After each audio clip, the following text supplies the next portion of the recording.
Bueno, en esta sesión les voy a platicar yo creo que es la ruta metabólica o ruta bioquímica más conocida de todas. Entonces, vamos a hablar del ciclo de Krebs. Siempre que se habla de bioquímica, lo primero que pensamos o lo primero que recuerdan es el ciclo de Krebs. Entonces, les voy a platicar sobre él. De entrada, la imagen que ven aquí es una imagen muy sencilla. Después iremos agregando algunos puntos importantes en relación a esta ruta metabólica. ¿Dónde ocurre esta ruta metabólica? Bueno, ocurre en la mitocondria, específicamente en la matriz mitocondrial, ¿no? Entonces, esta matriz mitocondrial, que es donde se encuentran todas las enzimas de este ciclo, pues tienen que llegar las moléculas de acetilo, las moléculas de acetilo como la que ven aquí, en donde esa molécula de acetilo es una molécula de 2 carbonos, que es la primera que entra al ciclo de Krebs. Para poder ingresar tiene que ser reconocida por la primera enzima de esta ruta y la primera enzima es la citratosintasa. Ahora, ¿cómo le hace para poder ser reconocida? El acetilo pues se tiene que unir a una molécula de coenzima A.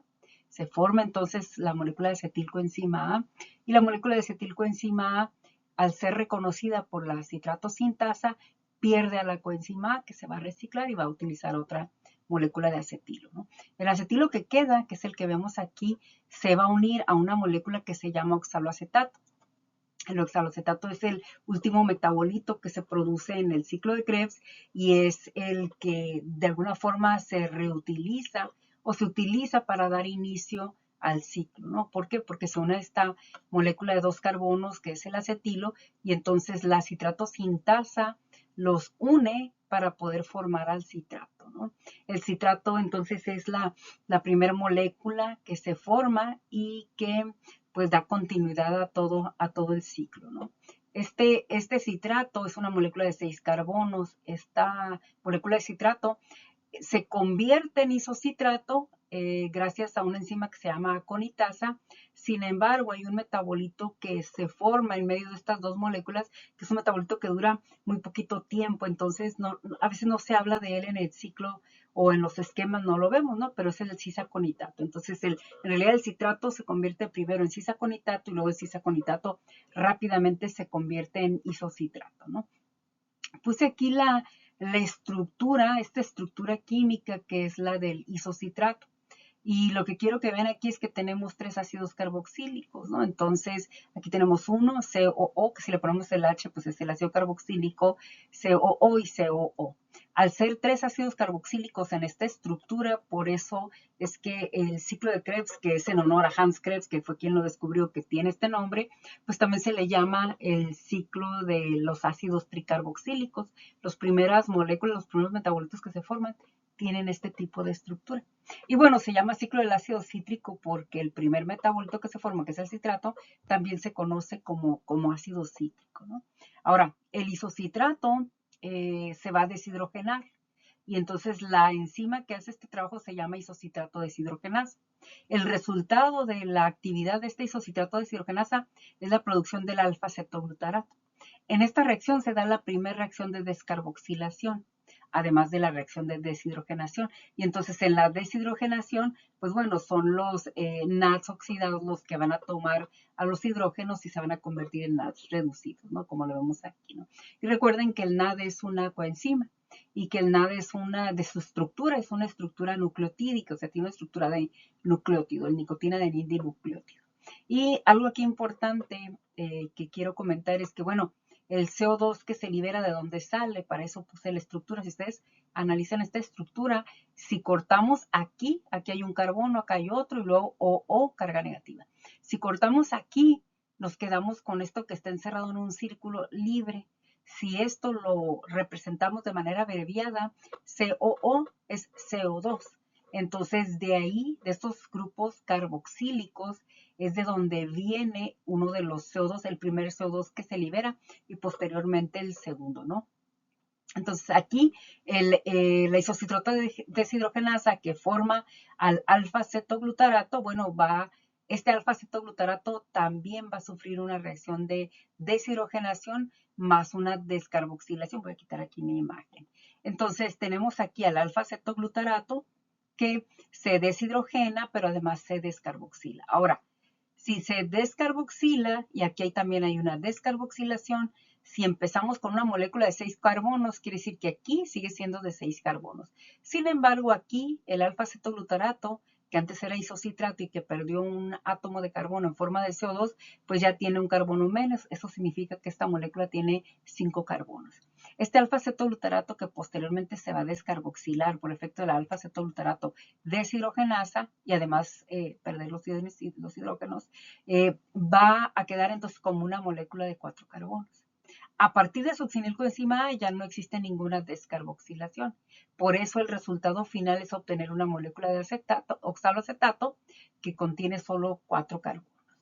Entonces decíamos, el succinilcoenzima A liberó CO2, los NADs se reducen al llevarse los hidrógenos y el resultado es que este succinilcoenzima A, bueno, ahora va a continuar con el siguiente paso. El siguiente paso, cuando succinilcoenzima A pierde a la coenzima A para convertirse en succinato, esta reacción es la reacción más exergónica del ciclo de Krebs. En esta reacción que es exergónica, y recordemos que una reacción exergónica por definición es cuando en un proceso una molécula de sustrato se convierte en producto, pero libera energía libre, y esta energía libre la utilizamos para fosforilar. Y al fosforilar lo hacemos generalmente fosforilando ADP, pero en este caso el ciclo de Krebs, cuando fosforila en esta reacción, lo puede hacer. Si hay suficiente ADP, pues va a fosforilar ADP y se forma ATP. Si no hay suficiente ADP, entonces se fosforila el GDP, que puse aquí, y al fosforilarse el GDP me da GTP. Este GTP, cuando aumenten las concentraciones de ADP, entonces va a ceder el fosfato al ADP y la nucleótido difosfato quinasa lo va a convertir en una molécula de ATP. Este es el único punto, es la única reacción en donde el ciclo de Krebs produce energía. Entonces, si analizamos, sabemos que el ciclo de Krebs es muy importante y se los voy a platicar en la siguiente sesión. Sabemos que es muy importante y uno de los puntos por lo que es importante es porque hay producción de energía. Y esta producción de energía se da por un proceso que se llama fosforilación a nivel de sustrato. Sin embargo, por cada vuelta del ciclo de Krebs es una molécula de ATP. Entonces, no es la ruta metabólica que más produzca energía. Sin embargo, está conectada con el proceso que sí produce la mayor cantidad de ATP, que es la fosforilación oxidativa. Y entonces el ciclo de Krebs se conecta con un proceso que se llama cadena respiratoria y la cadena respiratoria está acoplada a la fosforilación oxidativa. En ese sentido, sí podemos decir que es muy importante desde el punto de vista energético porque directamente produce una molécula de ATP, pero además promueve la producción de más moléculas de ATP en otro proceso metabólico, que es en la fosforilación oxidativa, ¿no? Entonces, bueno, aquí es fosforilación a nivel de substrato. Ahora, el succinato que se produce por una succinato deshidrogenasa, pues va a perder hidrógenos, solo que ahora esos hidrógenos los capturan otra coenzima, la flavina de dinucleótido, para formar su forma reducida, ¿no? Entonces, el resultado de esto es obtener una molécula de fumarato. El fumarato, por efecto de una fumarasa, se convierte en malato. Y el malato, por una deshidrogenasa que se llama malato deshidrogenasa, se convierte en una molécula de oxaloacetato, regenerando así el producto final de la ruta metabólica. Un producto final que se va a utilizar para iniciar de nuevo el ciclo, porque ese es el oxaloacetato de 4 carbonos que se utiliza para recibir a la molécula de acetilo y entonces formar a la molécula de citrato. En resumen, el ciclo de Krebs tiene 3 nombres: ciclo de Krebs, ciclo de los ácidos tricarboxílicos, ciclo del ácido cítrico. Ocurre en la mitocondria, específicamente en la matriz mitocondrial. El producto final es el oxaloacetato, que vemos aquí, moléculas de 4 carbonos. El primer metabolito que se forma es el citrato, que es una molécula de 6 carbonos. A lo largo del ciclo hay 2 descarboxilaciones, una está aquí, otra está acá. Por eso, como empieza una molécula de 6, pierdo un carbono, me quedo con 5, pierdo otro, me quedo con 4 y entonces con esos 4 regenero oxaloacetato.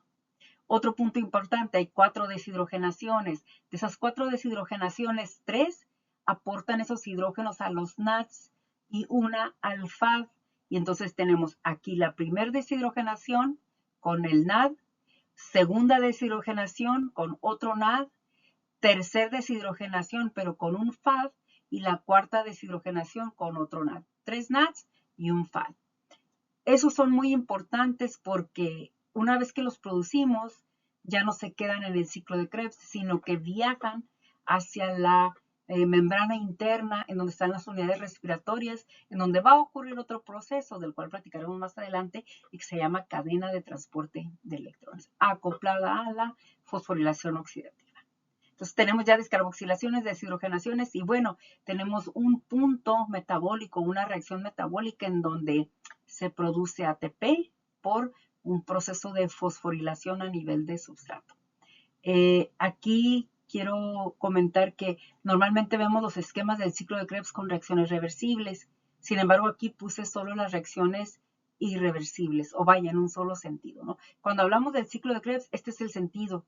Es a favor de las manecillas del reloj, ¿no? De citrato, isocitrato, alfa-cetoglutarato.